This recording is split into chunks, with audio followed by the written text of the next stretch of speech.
If you're seeing an error like XML declaration not at start of entity when opening your sitemap at your domain.com/sitemapindex.xml, or noticing a blank line before the content in your RSS feed at your domain.com/feed, this usually means there's some hidden white space being output before WordPress starts rendering XML.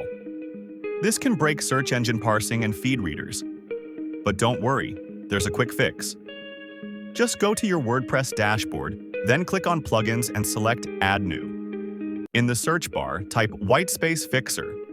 You'll find the Whitespace Fixer for XML Sitemap plugin by Turbo Addons. Install it, activate it, and that's it. No extra settings, no configuration needed. It automatically removes any unwanted whitespace from your sitemap and RSS feed.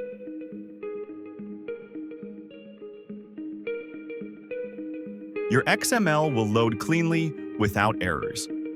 Try it now and keep your SEO tools and feed readers happy.